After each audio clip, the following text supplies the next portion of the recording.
지금 제가 있는 곳은 남편의 장례식장입니다. 그런데 여러분, 정말 이상한 일이 일어났어요. 가장 중요한 그 자리, 상주가 앉아야 할 자리가 텅 비어 있거든요. 10년입니다. 10년 동안 연락이 끊긴 아들이 아버지 마지막 길에도 나타나지 않았어요. 사람들 시선이 따가워요. 수근거리는 소리가 들려요. 아들이 왜 안 왔지? 참 못된 자식이네. 남편 박정우, 80살에 세상을 떠났어요. 참 성실한 사람이었죠. 40년 넘게 성남의 작은 공장에서 일하면서 저희 가족을 먹여 살렸어요. 그런데 그 성실한 남편에게도 한 가지 한이 있었어요. 바로 아들 민호 때문이었죠. 첫날 아침 9시 조문객들이 하나둘 들어오기 시작했어요. 제 마음은 정말 복잡했어요. 슬픔보다도 불안함이 더 컸다고 할까요? 혹시라도 민호가 나타나지 않을까봐, 동시에 나타날까봐 무서웠어요. 아, 순자 씨, 고생 많이 했어요. 동네 아주머니들이 와서 위로해 주셨어요. 그런데 모든 사람의 시선이 한 곳을 향하더라고요. 바로 비어있는 상주석을 말이에요. 친척 어르신 한 분이 제게 살짝 다가와서 귓속말로 물어보셨어요. 순자야, 민호는 정말 안 오는 거냐? 아무리 그래도 아버지 장례식인데. 저는 뭐라고 대답해야 할지 정말 몰랐어요. 글쎄요, 연락이 안 되네요. 겨우 이 정도 말밖에 못했어요. 사실은 10년 전부터 전화번호도 바뀌어서 연락할 방법이 없었거든요. 민호가 마지막으로 집에 온 게 언제인지 아세요? 2014년이었어요. 그때 사업이 완전히 망했어요. IT 관련 일을 한다고 해서 부모 욕심에 남편이 전세금까지 빼서 사업 자금을 대줬었거든요. 하지만 6개월 만에 모든 게 물거품이 됐어요. 3억이라는 큰 빚만 남기고 말이죠. 그날 밤 민호가 저희한테 무릎을 꿇고 빌었어요. 아버지, 어머니, 죄송합니다. 제가 다 갚겠습니다. 그러면서 눈물을 펑펑 흘리더라고요. 남편은 화도 안 내고 괜찮다. 천천히 갚으면 된다.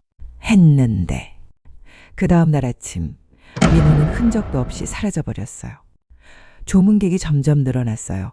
남편, 직장 동료들, 동네 분들 모두 와서 인사를 하는데 계속 같은 질문이 나오더라고요. 아드님은 어디 계세요? 오후 2시쯤이었나. 남편의 절친한 후배분이 오셨는데 그분이 저한테 이런 말씀을 하시더라고요. 형님이 살아계실 때 항상 민호 걱정만 하셨어요. 연락이 안 된다고. 그 아이가 잘 살고 있는지 모르겠다고. 그 말을 듣는 순간 가슴이 미어지는 것 같았어요. 남편이 저한테는 민호 얘기를 안 했거든요. 괜히 제가 상처받을까 봐서. 하지만 속으로는 얼마나 그리워했을까요? 둘째 날 저녁이었어요. 대부분의 조문객들이 돌아가고 장례식장이 한적해진 시간이었죠. 시계를 보니 밤 10시가 넘었어요. 저는 피곤해서 잠깐 휴게실에서 눈을 붙이려고 했는데 화장실이 급해서 일어났어요. 복도를 걸어가는데 뭔가 이상한 걸 봤어요. 장례식장 구석, 사람들 시선이 잘 닿지 않은 어둑한 곳에서 누군가가 남편 영정을 바라보고 있더라고요. 처음에는 늦게 온 조문객인 줄 알았어요. 그런데 그 사람의 뒷모습이 왠지 익숙하더라고요. 어깨 라인이며 서 있는 자세가 설마 하는 마음으로 천천히 다가갔어요. 발소리를 죽이고 조심스럽게 가까이 갈수록 확신이 들었어요. 그 허름한 점퍼, 낡은 청바지, 그리고 예전보다 훨씬 마른 체구, 민호였어요. 제 아들, 10년 만에 본 제 아들이었어요. 심장이 터질 것 같았어요. 10년 동안 꿈에서만 봤던 아들이 바로 거기 서 있는 거예요. 그런데 예전 그 아들이 아니었어요. 머리는 희끗희끗해져 있고 얼굴은 완전히 수척해져서 마치 완전히 다른 사람 같았어요. 옷도 너무 낡아서 마음이 아팠어요. 저도 모르게 민호야 라고 불렀어요. 그 순간 민호가 깜짝 놀라면서 뒤돌아봤어요. 우리 눈이 마주쳤어요. 10년 만에, 정말 10년 만에 마주본 거예요. 그런데 민호가 제 눈을 똑바로 쳐다보지 못하더라고요. 고개를 푹 숙이고 제가 한 발짝 더 다가가려고 했는데 민호가 뒷걸음질 치면서 말했어요. 어머니, 죄송합니다. 저는 저는 그냥 목소리가 완전히 쪼그라들어 있더라고요. 예전에 그 당당하던 아들이. 제가 물었어요. 민호야, 언제 왔어? 왜 나한테 인사도 안 하고? 그랬더니 민호가 고개를 더욱 푹 숙이면서 죄송해요. 저는 여기 있을 자격이 없어요. 자격이 없다고? 무슨 소리야? 너는 우리 아들이잖아. 하지만 민호는 계속 고개를 흔들었어요. 어머니, 저 때문에 아버지께서 얼마나 고생하셨는지 알아요? 빚만 남기고 도망친 제가 어떻게 감히 아버지 앞에 설 수 있겠어요? 그 말을 듣는 순간 정말 가슴이 찢어지는 것 같았어요. 10년 동안 이 아이가 얼마나 괴로워했을까? 얼마나 자책하며 살았을까? 그럼 언제까지 이렇게 숨어서 살 거야? 내가 아들이라면 저기 상주석에 앉아야 할 사람은 바로 너야. 저도 모르게 소리를 질렀어요. 그런데 민호는 더 이상 대답하지 않고 도망치듯 사라져 버렸어요. 민호야, 민호야. 아무리 불러도 돌아오지 않았어요. 그날 밤 잠이 올 리가 없었어요. 민호가 어디서 어떻게 살고 있는지, 언제부터 여기서 아버지를 지켜보고 있었는지, 새벽 3시쯤 다시 한번 장례식장 주변을 둘러봤어요. 혹시나 해서. 하지만 아무도 없었어요. 셋째 날 아침, 발의를 하루 앞둔 날이었어요. 그날도 민호는 나타나지 않았어요. 하지만 저는 어딘가에서 지켜보고 있다는 걸 알 수 있었어요. 오후 7시쯤 친척분이 저한테 와서 말했어요. 순자야, 주차장에서 수상한 사람을 봤어. 계속 이쪽을 쳐다보고 있던데. 저는 즉시 주차장으로 달려갔어요. 그리고 정말로 민호를 발견했어요. 주차장 구석진 곳, 가로등 불빛이 잘 닿지 않은 곳에서 민호가 쪼그리고 앉아 있었어요. 완전히 초라한 모습으로 말이에요. 이번엔 도망가지 못하게 빨리 다가갔어요. 민호야! 그랬더니 민호가 깜짝 놀라면서 일어나려고 했어요. 어머니, 저는 정말 또 그 말을 하려고 하더라고요. 그래서 제가 먼저 말했어요. 10년이야. 10년 동안 내가 어떻게 살았는지, 밥은 제대로 먹고 살았는지, 아프지는 않았는지, 엄마는 하루도 걱정 안 한 날이 없었어. 민호가 그제야 고개를 들어서 저를 봤어요. 눈가에 주름이 많이 늘어 있고 완전히 늙어 보였어요. 50대 초반인데 60대 같아 보였어요. 어머니, 죄송해요. 정말 죄송해요. 저는 정말 못된 아들이에요. 민호가 눈물을 흘리기 시작했어요. 저도 참을 수 없어서 울었어요. 못되기는 살아있기만 해도 다행이야. 엄마가 얼마나 무서웠는지 알아? 혹시 너한테 무슨 일이라도 생겼을까봐. 그때 민호가 말했어요. 어머니, 저는 정말 아무것도 이룬 게 없어요. 빚은 아직도 다 못 갚았고 하루하루 겨우겨우 살고 있어요. 이런 제가 어떻게 아버지 장례식에 참석할 수 있겠어요? 그동안 뭘 하면서 살았어? 제가 물었죠. 민호가 대답했어요. 닥치는 대로 일했어요. 건설 현장도 다니고 택배도 했고 빚 갚으려고 정말 열심히 살았는데 이자만으로도 벅찬걸요? 아, 이 아이가 10년 동안 얼마나 힘들게 살았을까 싶었어요. 그래서 말했어요. 그럼 이제라도 집에 와. 엄마랑 같이 살자. 하지만 민호는 고개를 흔들었어요. 안 돼요. 저는 자격이 없어요. 아버지한테 너무 죄송하고. 네 아버지가 그런 사람이었니? 돈 때문에 아들을 미워할 사람이었어? 제가 소리쳤어요. 하지만 민호는 여전히 고개만 젓고 있었어요. 그날 밤 정말 잠이 안 왔어요. 내일이면 발인인데 민호 없이 남편을 보낼 수는 없잖아요. 새벽 4시쯤 남편 유품을 다시 한번 정리해봤어요. 혹시라도 민호와 관련된 뭔가가 있을까 싶어서 남편 책상 서랍을 뒤지고 있는데 맨 아래 깊숙한 곳에서 작은 봉투 하나를 발견했어요. 민호에게라고 남편 필체로 적혀 있더라고요. 그걸 보는 순간 온몸에 소름이 돋았어요. 남편이 언제 이런 편지를 썼을까요? 손이 떨려서 봉투를 여는 것도 힘들었어요. 그 안에는 남편이 정성스럽게 쓴 편지가 들어 있었어요. 민호야, 아빠다. 이 편지를 네가 언제 읽게 될지는 모르겠지만 아빠 마음만은 꼭 전하고 싶어서 이렇게 쓴다.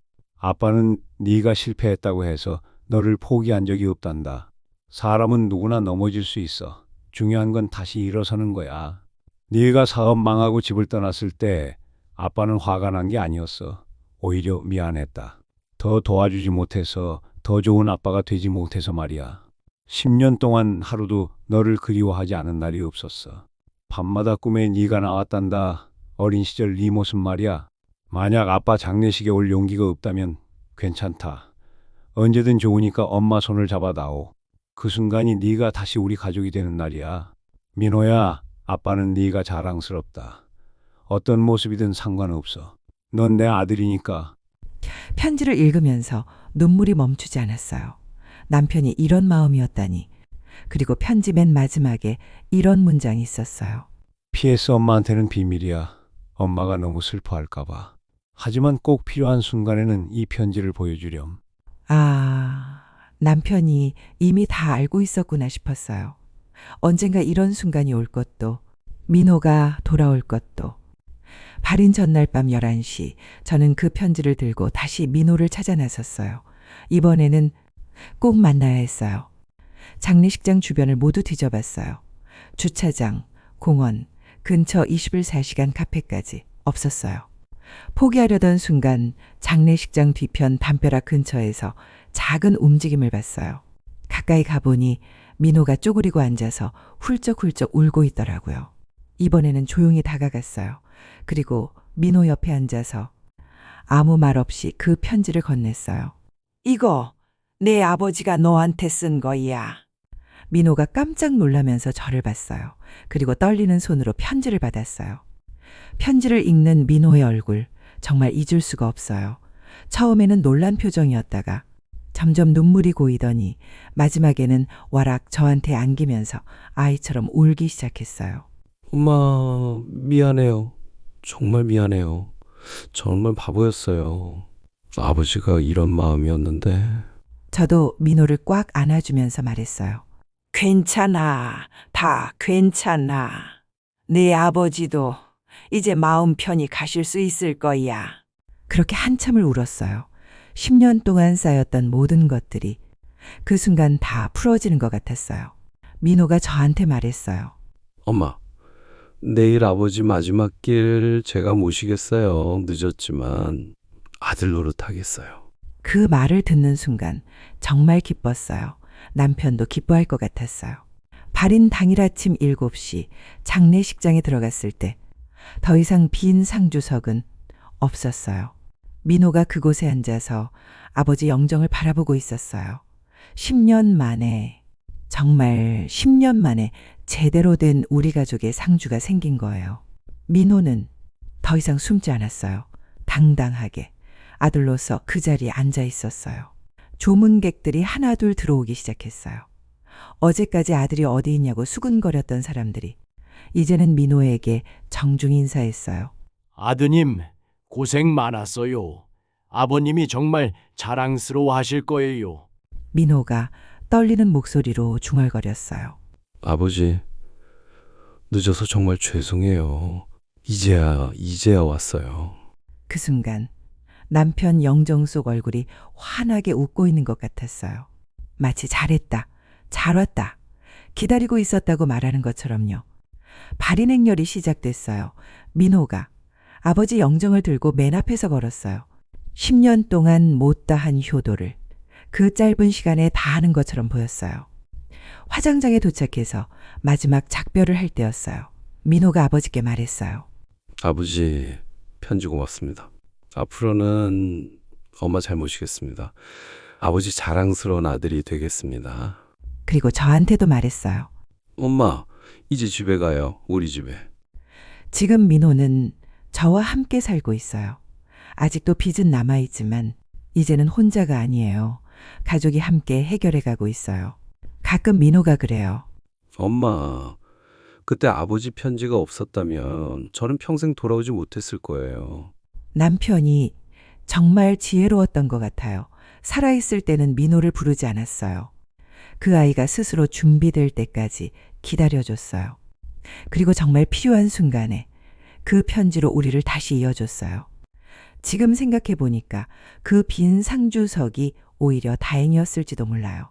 만약 민호가 처음부터 왔다면 우리는 서로 어색했을 거예요. 진짜 화해는 어려웠을 거예요. 하지만 민호가 스스로의 의지로 아버지 편지를 읽고 돌아왔기 때문에 진심으로 화해할 수 있었어요. 가족이라는 건 정말 신기한 것 같아요. 아무리 멀리 떨어져 있어도, 아무리 오랫동안 연락이 끊어져도 사랑은 변하지 않더라고요. 혹시 여러분 중에도 연락이 끊긴 가족이 있으시다면 포기하지 마세요. 때로는 기다림이 더 큰 사랑일 수 있어요. 오늘도 긴 이야기 끝까지 들어주셔서 고맙습니다. 이 영상이 여러분께 조금이라도 위로가 되었으면 좋겠어요. 구독과 좋아요 부탁드려요. 여러분 항상 건강하세요.